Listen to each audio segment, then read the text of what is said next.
We already have, actually, ang hawak namin ngayon na mga signatures around almost magti 300,000 na.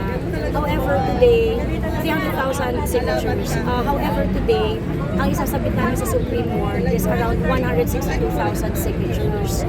Yung hindi namin masasubmit today, we are going to submit it in the next filing. Kasi may mga requirements kasi sa Supreme Court, no? Pagdating sa filing, pagdating sa annexation. So, we already work on the signatures last week ma-prepare, and yung mga iba sa susunod namin siya ipa-file. Meanwhile, tuloy-tuloy kasi ang pagsasubmit natin, tuloy-tuloy ang signature campaign, ang pagpa-file natin sa Supreme Court, tuloy-tuloy yan hanggang sa magdesisyon na ang Korte Suprema doon sa mga habeas corpus cases ng PRRD. Ma'am, how many provinces na po yung nabisita niyo nung puntahan? 40 cities. 40 cities and provinces. Luzon, Visayas, Mindanao po yun. Kumusta naman po ma'am, wala po bang discrimination in some parts of the provinces that po yung visit?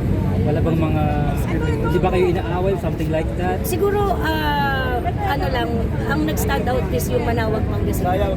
Kasi pinalis kami doon eh. Pinalis kami ng mga police doon. Even if we are in a private property, even if we're not conducting a rally, they ask us to leave. So, aside from Manawag Pangasinan, wala namang insidente.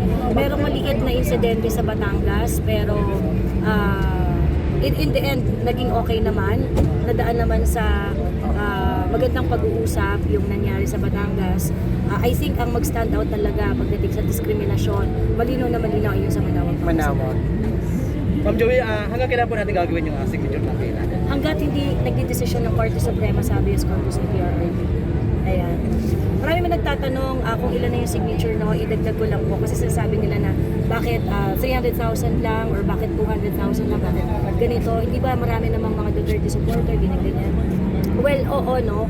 And marami pa rin hindi nakakaalam. And we're just using our platforms. That's why we ask everyone to spread the word and let's do something for for PRRD.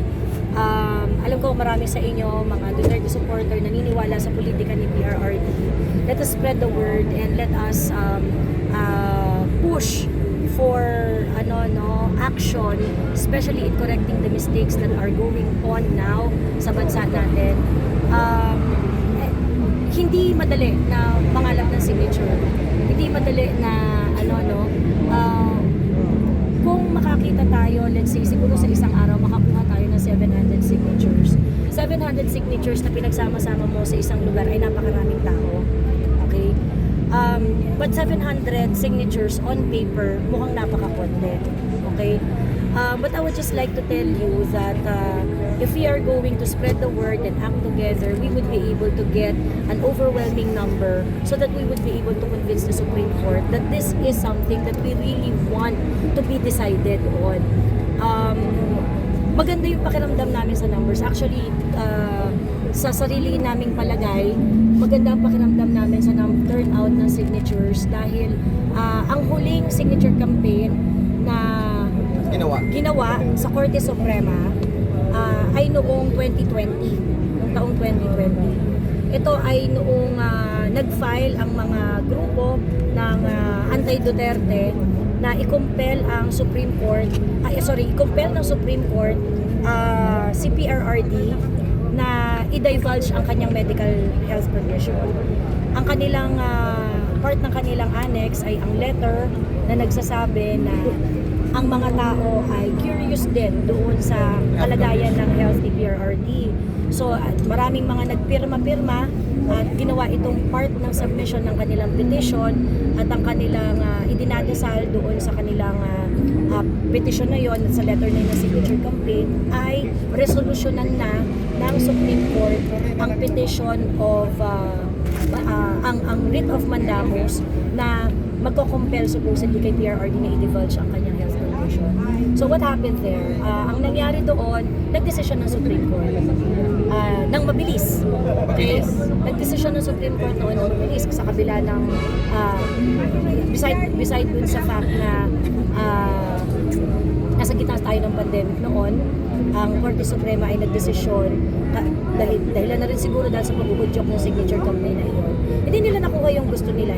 Ultimately, hindi pinayagan yung writ of mandamus. Pero ang punto, because of the signature campaign, in one way or another, it influenced the Supreme Court to act on the petition immediately. Now we already have, for today we have around 162,000 signatures to be submitted. And then on March 11, we're going to submit another batch of signature. And on March 28, we're going to submit another batch of signature. So I hope everyone will join and help us in doing this. Ikumbinsi natin ang Supreme Court, magsumamo tayo sa Supreme Court. Sa panahon ngayon, Supreme Court na lang ang may kapasidad sa lahat ng branches ng ating gobyerno, sila na lang yung may kapasidad na itama yung mga maling nangyayari. So,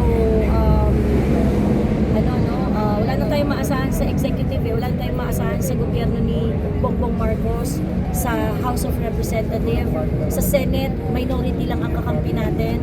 So, kailangan na natin mag-step up ang Supreme Court, convince natin siya na ilaban ang ating soberanya, ipagtanggol at protektahan ang karapatan ng isang Pilipino na nasa abroad. Dahil siya ay Pilipino, deserve niya na ipaglaban at protektahan ang kanyang karapatan base sa ating sariling konstitusyon. So, iuwi natin si Pierre. Meron po ba tayong target, ma'am? How many signatures po yung kailangan natin? Well, yung mga self-imposed target namin is 500,000. Self-imposed yun. Self-imposed target yan. We want to get as much as 1 million kung kaya natin. Ang importante, lahat tayo kumikilos, nagsisignify. I don't think any, I'm very, very confident that this is the biggest signature campaign, if not the biggest signature campaign for this kind of cause. So, magtulungan po tayo, nanindigan tayo. Bawat isang pumirma sa signature campaign ay naninindigan ng tama para sa bayan. And like I said earlier, this is not just about PRRD. This is about, this is about us pushing back, asserting our sovereignty, okay?